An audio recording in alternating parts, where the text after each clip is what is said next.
Hello, ഞാൻ Arunima. Kerala to African trip ദേ on the വേയിൽ ഇങ്ങനെ പൊക്കോണ്ടിരിക്കുന്നുണ്ട്. അപ്പൊ ദേ ഹൈവേയിൽ ഞാനിങ്ങനെ വിശന്ന് ഇങ്ങനെ പൊക്കോണ്ടിരുന്ന സമയത്ത് ഇവിടെ ഇങ്ങനെ ഒരു വണ്ടിയിൽ ഇങ്ങനെ ഫുഡ് വിൽക്കുന്നത് കണ്ടു. അപ്പോൾ വെറും 50 രൂപയ്ക്ക് അൺലിമിറ്റഡ് റൈസും ഫിഷ് ഫ്രൈയും എല്ലാം കൂടെയുള്ള മീൽസ് ഇവിടെ കിട്ടും.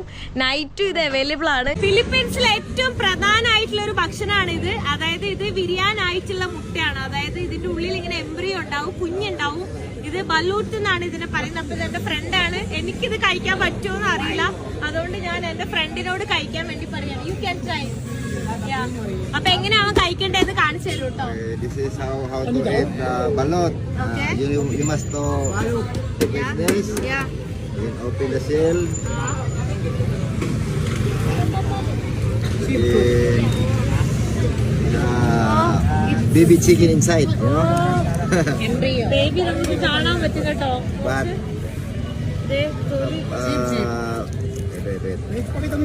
എനിക്കത് look like this when you see.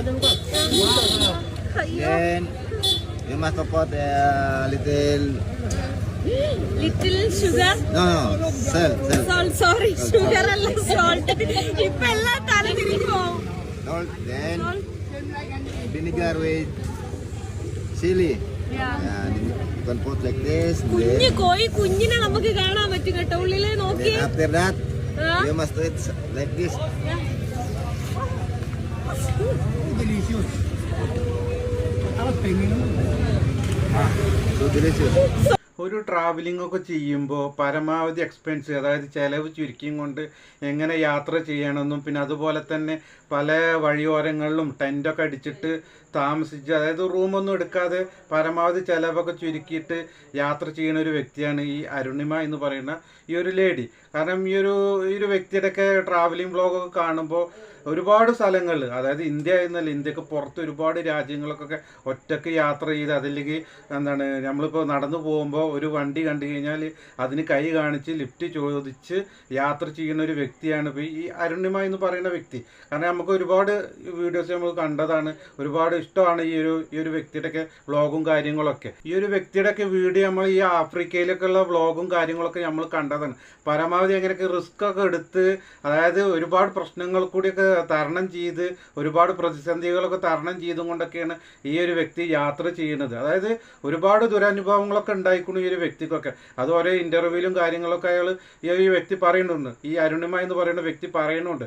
അപ്പോൾ അതിന്നൊക്കെ എന്താണ് പല കാരണങ്ങളൊക്കെ തരണം ചെയ്ത്, അതായത് റിസ്ക് എടുത്ത് യാത്ര ചെയ്ത് ട്രാവലിംഗ് ചെയ്തൊക്കെ അങ്ങനത്തെ ഒരു വ്ളോഗൊക്കെയാണ് നമുക്ക് എന്താണ് സോഷ്യൽ മീഡിയയിലൊക്കെ പബ്ലിക്കാക്കി നമ്മളൊക്കെ കാണുന്നത്. അപ്പോൾ ഈ അടുത്ത കാലത്ത്, അതായത് ഒരുപാട് കാലങ്ങൾക്ക് ശേഷം അമേരിക്കയിലേക്ക് പോകണം എന്നുള്ള ഒരു പേപ്പറും കാര്യങ്ങളൊക്കെ ശരിയാക്കിയതിനു ശേഷം അമേരിക്കയിലേക്ക് യാത്ര തിരിച്ചിട്ടുണ്ട്. ഹായ്, എല്ലാവർക്കും പുതിയൊരു എപ്പിസോഡിലേക്ക് സ്വാഗതം. ഞാനിതാ ഇപ്പോൾ ന്യൂജേഴ്സിയിൽ നിന്ന് ന്യൂയോർക്ക് സിറ്റിയിലേക്ക് പോവാണ് കേട്ടോ. അപ്പോൾ ഇവിടുന്ന് ഞാൻ ട്രെയിനിലാണ് പോകുന്നത്. Hi, good morning. ഓക്കെ, നമ്മളിപ്പോൾ ഇവിടുന്ന് ഏകദേശം എത്ര ടൈം എടുക്കുമെന്നറിയോ ന്യൂയോർക്കിലേക്ക്? 30 മിനിറ്റ്സ്. എപ്പോഴും ന്യൂസിലൊന്നും ക്ലൈമറ്റ് നമുക്ക് പ്രെഡിക്റ്റ് ചെയ്യാനേ പറ്റില്ല. അപ്പോൾ ഇന്നലെ നല്ല ക്ലൈമറ്റ് ആയിരുന്നു, നല്ല വെയിലും നല്ല അടിപൊളിയായിരുന്നു. പക്ഷെ ഇന്ന് സൺലൈറ്റേ ഇല്ല, ഫുൾ ക്ലൗഡിയാണ്. പിന്നെ ഇന്ന് വെതർ കാണിക്കുന്നത് മഴയും തണുപ്പുമാണ്. അപ്പോൾ ഇപ്പോൾ തന്നെ ഒരു ഫീൽസ് ലൈക്ക് 9 ഡിഗ്രി 10 ഡിഗ്രി ഒക്കെയാണ് ഉള്ളത്. ഇവിടെ ന്യൂയോർക്ക് സിറ്റിയിൽ വന്നിറങ്ങി, പക്ഷെ നല്ല തണുപ്പും കാറ്റും മഴയൊക്കെയാണ് കേട്ടോ. നമുക്ക് എല്ലാവരും നനയുന്നുണ്ട് നടക്കുമ്പോൾ തന്നെ. കുടയൊക്കെ ആയിട്ടാണ് എല്ലാവരും നടന്നുകൊണ്ടിരിക്കുന്നത്. ഞാനാണെങ്കിൽ ഇന്ന് തണുപ്പുണ്ടാവില്ല എന്നോർത്ത് റൂമിൻ്റെ ഉള്ളിലിരിക്കുമ്പോൾ തണുപ്പ് അറിയാത്തതുകൊണ്ട് ഞാൻ എന്താണ് ജസ്റ്റ് ഒരു ജാക്കറ്റ് മാത്രം എടുത്തിട്ട് നടന്നതേ. ഇവിടെ ഇപ്പോൾ ടൈം സ്ക്വയറിൽ എത്തിയിട്ടുണ്ട് കേട്ടോ. അപ്പോൾ ഇതാണ് ടൈം സ്ക്വയർ. അടിപൊളി. എൻ്റെ അമ്മോ, എന്തോ മുന്നേ കണ്ടുപരിചയമുള്ള പോലെ ഉണ്ട്. നമ്മൾ വീഡിയോസിലെ ഫോട്ടോസിലൊക്കെ കണ്ടിട്ടാന്ന് തോന്നുന്നു. അത്രയും പരിചയമുള്ള പോലൊരു പ്ലേസ്. നമുക്കിത് ഇവിടുന്ന് അങ്ങോട്ടും ഇങ്ങോട്ടൊക്കെ നടന്ന് പോവാം. മഴയും കൂടി ഇല്ലായിരുന്നെങ്കിൽ വൻ വൈബായി പോയേനെ. ഇപ്പോഴും വൈബില്ലെന്നല്ല, പക്ഷേ കൈ ഇങ്ങനെ ഫ്രീസായിട്ട് സംസാരിക്കാനൊന്നും പറ്റാത്തൊരവസ്ഥയിലാണ് കേട്ടുള്ളത്. കണ്ടോ, നിങ്ങൾക്കറിയാതെ ഇവിടെ കണ്ടോ ഇങ്ങനെ വെള്ളം നനഞ്ഞ്. ട്രാഫിക് 10 ഇരട്ടി ആയിട്ടുണ്ട്. ഫുൾ ബ്ലോക്ക് ചെയ്തിട്ടേക്കുക എല്ലാ സ്ഥലത്തും എല്ലാവരെയും. നമുക്ക് വാവ്, അടിപൊളിയാണ് കേട്ടോ കാണാൻ. എത്ര നാളായി ഞാൻ ആഗ്രഹിക്കുന്നു, അതായത് അന്ന് അമേരിക്കയിൽ പോകണം. അതായത് വിസ എത്രയോ നാളായി ഞാൻ അപ്ലൈ ചെയ്തിട്ട്. എനിക്ക് ഈ ഒരു വ്യക്തി ഇപ്പോൾ ഏത് രാജ്യത്തേക്ക് ട്രാവൽ ചെയ്താലും ആ ഒരു സ്ഥലത്ത് അതല്ലെങ്കിൽ അവിടെ പോയി കഴിഞ്ഞാൽ പരമാവധി ചെലവ് ചുരുക്കാൻ വേണ്ടിയിട്ട് ഒന്നല്ലെങ്കിൽ ടെൻറ്റ് കെട്ടിയിട്ട് താമസിക്കും. അതല്ലെങ്കിൽ വല്ല പരിചയക്കാര് ആ ഒരു രാജ്യത്തെ വല്ല സുഹൃത്തുക്കളൊക്കെ ഉണ്ടെങ്കിൽ അവരുടെ വീട്ടിലൊക്കെ പോയിട്ട് നിന്നിട്ടൊക്കെ തന്നെയാണ് ഈ ഒരു വ്യക്തി എന്താണ് ഓരോ ട്രാവലിംഗ് വ്ളോഗൊക്കെ നമുക്ക് കാണിച്ചു തരാറ്. അതായത് അത് പരമാവധി എന്താണ് ചെലവ് ചുരുക്കാൻ വേണ്ടിയിട്ടൊക്കെ തന്നെയാണ്, എക്സ്പെൻസ് കുറക്കാനും ഒക്കെ വേണ്ടിയിട്ട്. അപ്പോൾ അതുപോലെ തന്നെ ഇപ്പോൾ ഈ അമേരിക്കയിൽ എത്തിയതിന് ശേഷം ഒരു 1-2 ദിവസങ്ങൾക്ക് ശേഷം, അതായത് 1-2 ദിവസം എന്താണ് ഒരു ജോർജ് എന്ന് പറയുന്ന ഒരു മലയാളിയുടെ വീട്ടിലാണ് താമസിച്ചിരുന്നത്. അതായത് അത് 3ാമത്തെ നൈറ്റ് ആയപ്പോൾ, അതായത് 3ാമത്തെ രാത്രി ആയപ്പോൾ അവിടെ എന്തൊക്കെ ഇഷ്യൂവും പ്രശ്നങ്ങളൊക്കെ ആയിട്ട് എന്താണ് ആ ഒരു വീട്ടിൽ നിന്ന് ഇറക്കി വിട്ടതും പിന്നെ അതുമായിട്ട് ബന്ധപ്പെട്ടിട്ടൊക്കെയാണ് ഇപ്പം എന്താണ് ഈ അരുണിമയുടെ ഒരു വീഡിയോസൊക്കെ ഇപ്പം എന്താണ് സോഷ്യൽ മീഡിയയിൽ വന്നിരിക്കുന്നത്. അപ്പോൾ അമേരിക്കയിലുള്ള ഈ ഒരു മലയാളി സുഹൃത്തിന് ഏകദേശം ഒരു 4 വർഷത്തോളമായിട്ടുള്ള പരിചയമുണ്ട്. അതുപോലെ തന്നെ ഈ ഒരു വ്യക്തിയുടെ വീട്ടിൽ ആണ് താമസിച്ചിരുന്നത്. ഇതുവരെ 2 ദിവസമായിട്ട് താമസിച്ചിരുന്നത്. പിന്നെ ഒരുപാട് യാത്രയിൽ, അതായത് അമേരിക്കയിൽ തന്നെ ഒരുപാട് സ്ഥലങ്ങളൊക്കെ ഞങ്ങൾ ചുറ്റിയടിച്ച് കണ്ടു, എന്നെ കൊണ്ടുപോയത് എന്നൊക്കെ പറഞ്ഞിട്ട് തന്നെയാണ് ഇപ്പോൾ ഈ അരുണിമ എന്താണ് ഒരു ചാനലിൽ എന്താണ് വീഡിയോ പോസ്റ്റ് ചെയ്തിരിക്കുന്നത്. ഞാനിത് ഇപ്പൊ നിൽക്കുന്നത് US-ലാണ്, ന്യൂജേഴ്സി എന്ന് പറഞ്ഞിട്ടുള്ള സ്ഥലത്താണ്. ഞാനിതാ ഈ ഒരു ഈ വീട്ടിലാണ് ഞാൻ താമസിച്ചുകൊണ്ടിരുന്നത് കേട്ടോ. അപ്പോൾ ഈ വീട്ടിൽ എനിക്ക് 4 വർഷമായിട്ട് അറിയുന്നൊരു പുള്ളിക്കാരനാണ് ജോർജ് എന്ന് പറഞ്ഞത്. ആള് ഭയങ്കര പാവമായിരുന്നു. എന്നെ എയർപോർട്ടിൽ നിന്നൊക്കെ വിളിച്ചു. ഞാൻ ഈ പുള്ളിക്കാരൻ്റെ വീട്ടിലൊക്കെ പോയി താമസിച്ചു. അവരുടെ മക്കളുടെ വീട്ടിലും, അതായത് ആള് വലിഞ്ഞേറി വന്ന പോലെയാണ് ആള് ഇവിടെ താമസിക്കുന്നത്. അത് എനിക്കറിയില്ലായിരുന്നു. എൻ്റെ അടുത്ത് സ്നേഹത്തോടെ വിളിച്ചു ഇവിടെ വന്ന് താമസിക്കാൻ പറഞ്ഞപ്പോൾ ഒരുപാട്, നിങ്ങൾക്ക് അറിയാം, എൻ്റെ വീഡിയോയിൽ കാണുന്നവർക്ക് അറിയാം, ഞാൻ ഒരുപാട് വീടുകളിൽ പോയിട്ട് അങ്ങനെ താമസിക്കാറുണ്ട് എന്നെ സ്നേഹത്തോടെ വിളിക്കുമ്പോൾ. സോ ഞാൻ അങ്ങനെ ഇവിടെയും വന്ന് താമസിച്ചതാണ്. പക്ഷേ അമേരിക്ക വന്ന ഫസ്റ്റ് ഡേയിൽ 2ാമത്തെ ദിവസമാണെന്ന്, 2ാമത്തെ ദിവസം തന്നെ ഇങ്ങനെ ഉണ്ടാവുമെന്ന് ഞാൻ വിചാരിച്ചില്ല. അതായത് 2 ദിവസം ഞാൻ താമസിച്ചു. ഇതിപ്പോൾ 3ാമത്തെ നൈറ്റായി. സോ ആളാണ് എന്നെ എയർപോർട്ടിൽ നിന്ന് വന്ന് വിളിച്ചതും. അത് കഴിഞ്ഞിട്ട് ഞാൻ ഇവിടെ വന്ന്, നിങ്ങൾ കണ്ടിട്ടുണ്ടാവും, എൻ്റെ കൂടെ ന്യൂയോർക്ക് സിറ്റിയിലെല്ലാം വന്നു. ഭയങ്കര പാവമായിരുന്നു, എനിക്ക് ഭയങ്കര സ്നേഹവും കാര്യങ്ങളൊക്കെ ആയിരുന്നു. പക്ഷേ ആളുടെ മക്കളും ആളെ ട്രീറ്റ് ചെയ്യുന്ന അങ്ങനെയല്ല. ഇവിടെ ജനിച്ചു വളർന്ന മക്കളാണ്. ഒരു 20 വയസ്സുള്ള പെൺകുട്ടി വന്നിട്ടാണ് എൻ്റെ അടുത്ത് സംസാരിച്ചത്. എനിക്ക് ഇവിടെ നിൽക്കാൻ പറ്റില്ല, ഇങ്ങനെയാണെന്നെല്ലാം പറഞ്ഞു. ഞാൻ അപ്പം തന്നെ, ഇപ്പോൾ രാത്രി സമയം 12 മണിയായിട്ടുണ്ട്. അപ്പോൾ ഞാൻ 12 മണിക്ക് തന്നെ ഞാൻ അവിടെ നിന്ന് ഇറങ്ങിയിട്ടുണ്ട്. എന്താ പറയുക, എനിക്കറിയില്ല ഞാൻ ഇപ്പോൾ ഇവിടെ നിന്ന് എങ്ങോട്ടാണ് പോകാന്നുള്ളത്. എന്തായാലും ഞാൻ ഈ വീട്ടിലിരുന്നാണ് താമസിച്ചത്. അപ്പോൾ എന്താ പറയുക, എനിക്ക് ഭയങ്കര, എനിക്ക് എന്നെ ഇറക്കി വിട്ടാലല്ല എനിക്ക് വിഷമം. കാരണം ആ പുള്ളിക്കാരൻ എൻ്റെ അടുത്ത് അത്രയും ഭയങ്കര സ്നേഹത്തോടാണ് എൻ്റെ അടുത്ത് സംസാരിച്ചിട്ടുണ്ടായിരുന്നത്. അത്രയും ആളെന്നെ ഇന്ന് 70 വയസ്സുണ്ട്. ആ 70 വയസ്സുള്ള ആളെന്നെ ന്യൂയോർക്കെല്ലാം കറക്കാനെല്ലാം കൊണ്ടുപോയി. ഞാൻ ഒറ്റയ്ക്ക് പോവാന്ന് പറഞ്ഞിട്ട് പുള്ളി എൻ്റെ കൂടെ വന്നു.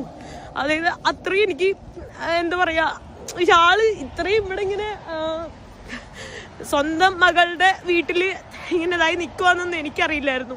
കാരണം 4 വർഷമായിട്ട് എനിക്കറിയാം ഞാൻ US-ൽ വരുന്നു. എത്ര വിസ കൊടുക്കുന്നതിന് മുന്നേ തന്നെ വിസ കൊടുക്ക്, എന്നാൽ US-ലേക്ക് വരുന്നേ അങ്ങനെ പറഞ്ഞ് വിളിക്കുന്നൊരു പാവം പുള്ളിയായിരുന്നു. പക്ഷെ മക്കളൊക്കെ ഇങ്ങനെയാണ് സ്വന്തം അച്ഛനോടൊക്കെ ഇങ്ങനെ കാണിക്കുന്നത് എനിക്കറിയില്ലല്ലോ. ഈ ഒരു വീഡിയോ കണ്ടപ്പോൾ അതിൽ 1-2 കാര്യങ്ങളൊക്കെ എന്താണ്, ഇപ്പോൾ അരുണിമ എന്ന് പറയുന്ന ആളെടുത്തും തെറ്റ് കണ്ടു. പിന്നെ അതുപോലെ തന്നെ എന്താണ് ആ ഒരു സുഹൃത്ത്, അമേരിക്കയിലുള്ള സുഹൃത്തിൻ്റെ അടുത്തും ഇപ്പോൾ തെറ്റ് കണ്ടു.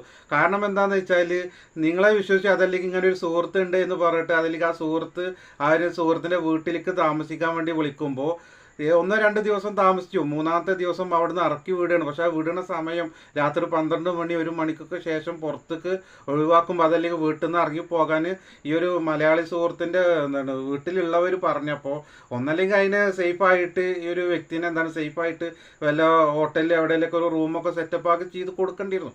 അതെന്തായാലും ആ ഒരു വ്യക്തി ചെയ്ത് കൊടുത്തില്ല. അപ്പോൾ അത് അയാളെ അടുത്തുള്ള ഒരു തെറ്റ് തന്നെയാണ്. പിന്നെ അരുണിമ എന്ന് പറയുന്ന ഈ ഒരു വ്യക്തിൻ്റെ പേര് പറഞ്ഞിട്ട്, അതിൽ ഇന്ന സുഹൃത്ത് ഒരുപാട് വർഷത്തിന് പരിചയമുള്ള ഒരു സുഹൃത്താണ്. ഈ സുഹൃത്തിൻ്റെ വീട്ടിലാണ് 1-2 ദിവസം ഞാൻ താമസിച്ചിരുന്നത്.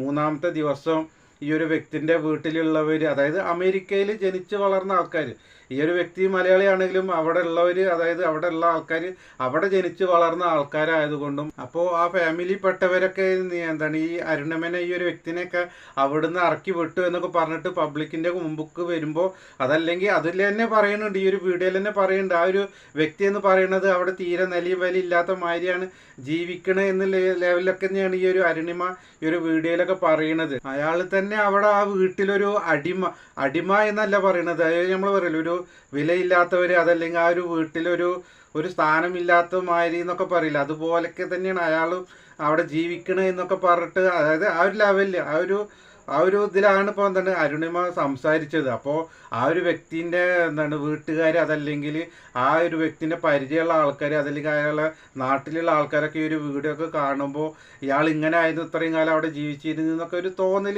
അയാൾക്ക് എന്താണ് സമൂഹത്തിൻ്റെ മുമ്പിൽ, അതല്ലെങ്കിൽ അയാളെ പരിചയക്കാരൊക്കെ മുമ്പിൽ ഇത് കാണുമ്പോഴൊക്കെ ഭയങ്കര ഒരു അപമാനപ്പെട്ട മാതിരിയൊക്കെ അയാൾക്ക് ഉണ്ടാകും ഇനി ലൈഫിൽ. കാരണം എന്താ വെച്ചാൽ ഇങ്ങനൊരു സംഭവമൊക്കെ പബ്ലിക്കിൻ്റെ മുമ്പിലൊക്കെ വരുമ്പോൾ അയാൾ മറ്റുള്ളവരുടെ മുമ്പിൽ തല കുനിച്ച് നടക്കേണ്ട ഒരു ഇതാണ് വരുന്നത്. അപ്പോൾ അരുണിമ ശരിക്കും ഇത് നിങ്ങൾ സംസാരിച്ചത് ആ കുഴപ്പമില്ല എന്നൊക്കെ പറഞ്ഞിട്ടൊക്കെ ആയിട്ട് എന്ത് ചെയ്യണം, ഒരു റൂമോ അല്ലെങ്കിൽ എന്താണ് ഹോട്ടലിലോ ലോഡ്ജിലൊക്കെ റൂം എടുത്ത് മാറായിരുന്നു. പക്ഷെ ഇത് പബ്ലിക്കിൻ്റെ മുമ്പിലൊക്കെ കൊണ്ടുവന്നപ്പോൾ എന്താണ് അയാളുടെ ഒരു ലൈഫിലും കൂടി എന്താണ് മൊത്തത്തിൽ പ്രശ്നമായി. ഒന്നല്ലെങ്കിൽ ഇനിയിപ്പോൾ അയാൾ ചിലപ്പോൾ അയാളെ വീട്ടിൽ നിന്ന് തന്നെ ചിലപ്പോൾ അടിച്ച് പുറത്താക്കുകാരോ ഇങ്ങനെയൊക്കെ പറഞ്ഞത് കൊണ്ടും, അതായത് അതായിരിക്കാം അവിടുത്തെ ഒരു കൾച്ചർ എന്ന് പറയുന്നത്. പിന്നെ അമേരിക്ക എന്ന് പറയുന്ന ഒരു വലിയ രാജ്യം, അതുപോലെ അവിടെ താമസിക്കുന്ന ആൾക്കാരെന്ന് നമ്മൾ ശരിക്കും കുറ്റം പറയാൻ പറ്റില്ല. അതായത് ഈ ഒരു ഫാമിലിയിൽ നിന്ന് നമുക്ക് ശരിക്കും കുറ്റം പറയാൻ പറ്റൂല. കാരണം എന്താ വെച്ചാൽ അവരുടേതായിട്ടുള്ള ജീവിതം, അതല്ലെങ്കിൽ അവിടുത്തെ കൾച്ചറുമായിട്ടാണ് അവർ മുമ്പോട്ട് പോയിക്കൊണ്ടിരിക്കുന്നത്. അതായത് അവർ തന്നെയാണ് സംരക്ഷിക്കുന്ന ഒരു ഇതാണ്. കാരണം ഈ അരുണിമ എന്ന് പറയുന്ന വ്യക്തിനെ ഈ ഒരു സുഹൃത്തിന് മാത്രമുള്ളൂ പരിചയം. ആ വീട്ടിലുള്ള ആൾക്കാർക്കൊന്നും ഈ അരുണിമനെ ചിലപ്പോൾ പരിചയം ഉണ്ടാവില്ല. അപ്പോൾ ഈ ഒരു സുഹൃത്തിൻ്റെ പേരും പറഞ്ഞാൽ, അല്ലെങ്കിൽ ഈ ഒരു സുഹൃത്ത് ആ വീട്ടിലേക്ക് കൊണ്ടുപോകുമ്പോൾ അവർക്കും ചിലപ്പോൾ ഉണ്ടാവും ഇത് ആരാണ്, എന്താണ്, എവിടുന്ന് വന്നതാണ് എന്നൊക്കെ. ചിലപ്പോൾ ഇന്ത്യയിൽ നിന്നാണ്, മലയാളിയാണെന്നൊക്കെ പറയുമ്പോൾ മലയാളികൾക്കേ ഉള്ളൂ ഈ അരുണിമ എന്ന് പറയുന്ന വ്യക്തിനെ പരിചയമുള്ളൂ. പക്ഷേ മറ്റുള്ള രാജ്യങ്ങളിലൊന്നും ആൾക്കാർക്കൊന്നും ചിലപ്പോൾ ഇതുപോലെ പരിചയം ഉണ്ടാവില്ല. അപ്പോൾ അവർക്ക് ഒരു ഇതുണ്ടാവും, സംശയം ഉണ്ടാവും ഇത് ഈ വന്ന ആൾ എങ്ങനെയുള്ള ആളായിരിക്കും. കാരണം അവരേതായിട്ടുള്ള അവരുടെ ജീവന് അവർ സംരക്ഷിക്കാൻ വേണ്ടിയിട്ടാണ് അവർ നോക്കിയിട്ടുണ്ടാവുക.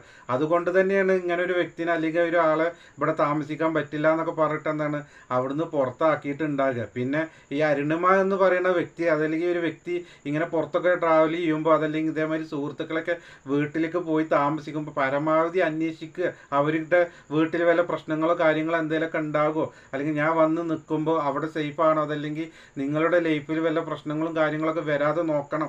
അങ്ങനെ വല്ലതും സംഭവം ഉണ്ടെങ്കിൽ മാറി നിൽക്കാന്നൊക്കെ പറഞ്ഞിട്ട് എന്താണ് നമ്മളൊക്കെ എന്താണ് ഒഴിഞ്ഞ് മാറണം. പിന്നെ പരമാവധി എന്താണ് നമ്മൾ സ്വന്തമായിട്ട്, അതായത് ഇപ്പോൾ ശരിയാണ് ഈ ഒരു ട്രാവലും കാര്യങ്ങളൊക്കെ ചെയ്യുമ്പോൾ എക്സ്പെൻസും കാര്യങ്ങളൊക്കെ കുറക്കാൻ വേണ്ടിയിട്ട് തന്നെ ആയിരിക്കും സുഹൃത്തുക്കളുടെ വീട്ടിലും അതല്ലെങ്കിൽ ടെൻറ്റ് കെട്ടിയിട്ടൊക്കെ താമസിക്കുന്നത്. പക്ഷേ നമ്മളത് സുഹൃത്തിൻ്റെ വീട്ടിലേക്ക് പോകുമ്പോൾ അവർക്ക് അതൊരു ബുദ്ധിമുട്ടുണ്ടാകാതെ നോക്കേണ്ടത് നമ്മുടെ ചുമതലയാണ്, അതല്ലെങ്കിൽ അത് നമ്മൾ കണ്ടറിഞ്ഞ് ചെയ്യേണ്ടതാണ്. അപ്പോൾ പരമാവധി എന്താണ് ഇങ്ങനെയൊക്കെ ട്രാവൽ ചെയ്യുമ്പോൾ നമ്മൾ എവിടെയെങ്കിലൊക്കെ റൂമോ കാര്യങ്ങളോ ഹോട്ടലിലൊക്കെ റൂം എടുത്ത് താമസിക്കുക തന്നെയാണ് ഏറ്റവും ബെറ്റർ. അതല്ലെങ്കിൽ ഇതുപോലെ ഒരുപാട് പ്രശ്നങ്ങളും കാര്യങ്ങളൊക്കെ ഇനിയും ഉണ്ടാവും. അതെന്തായാലും ഇതൊരു പാഠമാണ്, ഓരോ യാത്രകളും ഒരു പാഠമാണ്. അത് രാജ്യങ്ങൾ മാറി മാറി യാത്ര ചെയ്യുമ്പോൾ ഒരു വലിയ വലിയ പാഠങ്ങൾ ഇതെന്നൊക്കെ നമുക്ക് മനസ്സിലാക്കാം. അപ്പോൾ ഈ ഒരു വ്യക്തിക്ക്, ഈ അരുണിമ എന്ന് പറയുന്ന വ്യക്തിക്ക് ഇതൊരു അമേരിക്കയിലുള്ള ഒരു ജീവിതം, ഈ ഒരു ലൈഫ് എന്ന് പറയുന്ന ഒരു പാഠമായിരിക്കും.